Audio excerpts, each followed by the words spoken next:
Hadir dan berdirinya agama Islam tercinta di bumi Nusantara ini tidak lepas dari penyebaran dakwah yang dilakukan oleh para beberapa kalangan, mulai dari pedagang, ulama, sampai dengan orang-orang Islam yang datang dari Timur Tengah. Kedatangan agama yang membawa rahmat untuk semua alam di bumi pertiwi ini memang tidak dapat serta-merta diterima oleh beberapa kalangan, khususnya ketika harus berhadapan dan beradaptasi langsung dengan nilai adat istiadat yang ada di daerah tersebut, sehingga membutuhkan nilai kultur yang murni dan kebijakan pasti ketika menyampaikan risalah dakwahnya tersebut. Dalam artian seorang dai itu harus mengakui adat dan kebiasaan yang dimiliki oleh beberapa daerah di tanah air yang sangat begitu banyak sekali. Namun, seiring dengan berjalannya waktu dan mulai mampunya masyarakat pribumi menerima ajaran agama Islam, maka penyebaran risalah yang dibawa oleh para ulama tersebut mulai merambah ke sejumlah daerah yang ada di tanah air. Dan terbukti, Islam yang dulunya adalah agama minoritas sekarang menjadi sebuah agama yang mayoritas di negara kesatuan Republik Indonesia tercinta ini. Bahkan menjadi negara yang memiliki penduduk paling banyak beragama Islam sedunia dibandingkan dengan negara Islam lainnya.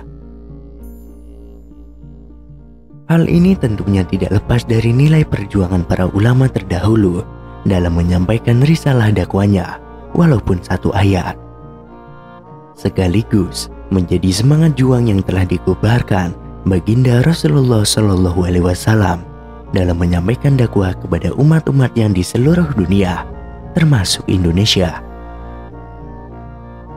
Sabda Nabi Muhammad SAW yang mengatakan, "Sampaikanlah apa yang dari aku walaupun hanya satu ayat," membangkitkan semangat para sahabat menyebarkan agama Islam ke berbagai daerah. Terdapat beberapa sahabat Nabi dalam perjalanannya pernah menginjakan kaki di bumi Nusantara. Estafet nilai kultur dakwah Nabi dalam menyebarkan agama Islam ini diteruskan oleh perjuangan para sahabat. Bukti bahwa Nabi sudah mengenal bumi Nusantara yang dibawa oleh beberapa sahabat Nabi. Nabi Muhammad SAW memerintahkan Ali bin Abi Thalib pada tahun 625 Masehi pernah datang dan berdakwah di Garut, Cirebon, Jawa Barat atau Tanah Sunda. Kemudian Ja'far bin Abi Thalib sekitar tahun 626 Masehi beliau berdakwah di Jepara, Kerajaan Kalingga Jawa Tengah atau Jawa Dwipa, Indonesia.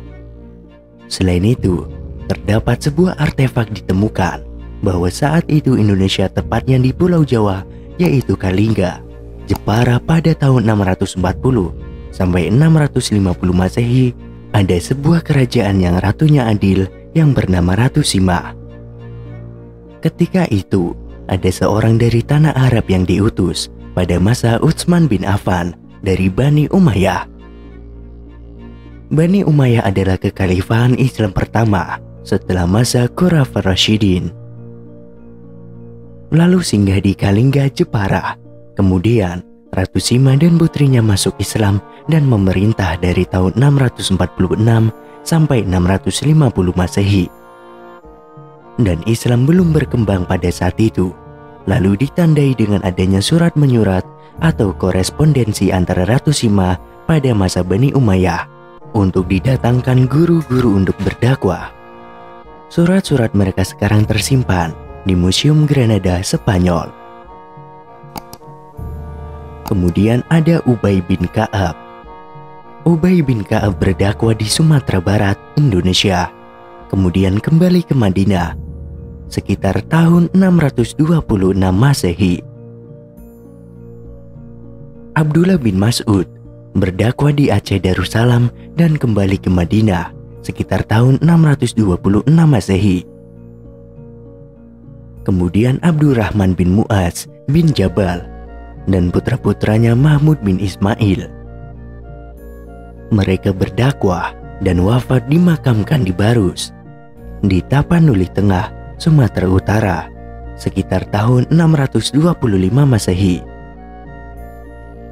Kemudian Akasya bin Musin al-Usdi berdakwah di Palembang, Sumatera Selatan, dan sebelum Rasulullah SAW wafat, ia kembali ke Madinah sekitar tahun 623 Masehi. Kemudian pada tahun 718 Masehi, Khalifah Umar bin Abdul Aziz dan anaknya Abdul Malik telah menginjakan kaki di Palembang, Sumatera Selatan. Pada waktu itu, Palembang dipimpin oleh seorang Raja Sriwijaya yang bernama Raja Sri Randa Varma. Dakwah Umay bin Abdul Aziz membuat raja tertarik lalu masuk Islam. Terbukti di makamnya tertulis lafaz la ilaha illallah Muhammad Rasulullah. Lalu ditandai juga ada surat menyurat antara Raja Serinda dengan Khalifah Umar bin Abdul Aziz yang juga untuk meminta didatangkan para guru untuk berdakwah, yang kini surat-suratnya tersimpan di Museum Oxford, Inggris. Kemudian Salman Al-Farisi, beliau berdakwah di Perlak, Aceh Timur, dan kembali ke Madinah sekitar tahun 626 Masehi. Sejarawan Agus Sunyoto dalam bukunya Atlas Wali Songo mengatakan, dari berita-berita yang bersumber dari dinasti Tang yang menyebutkan bahwa tahun 674 Masehi, saudagar-saudagar Arab sudah datang ke Kalingga, merupakan suatu petunjuk bahwa pada awal zaman Islam, saudagar-saudagar Muslim dari Arab sudah memasuki wilayah Nusantara. Namun, sampai berabad-abad kemudian, sejarah mencatat bahwa agama Islam di Nusantara lebih banyak dianut oleh penduduk asing asal Cina, Arab, dan Persia. Berdasarkan catatan Marco Polo yang kembali dari Cina lewat Laut Teluk Persia menyebutkan bahwa pada abad ke-13 penduduk asing itu memeluk Islam di Nusantara. Agus Sunyoto mencatat bahwa pada akhir abad ke-15 hingga paruh abad ke-16 ada sekumpulan tokoh penyebar Islam, Wali Songo. Inilah tonggak terpenting dalam sejarah penyebaran Islam di Nusantara.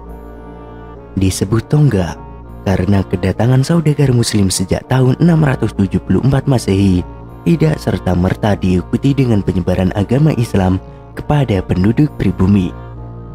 Tetapi setelah Wali Songo, Islam berkembang pesat di Nusantara cukup membutuhkan waktu sekitar 50 tahun.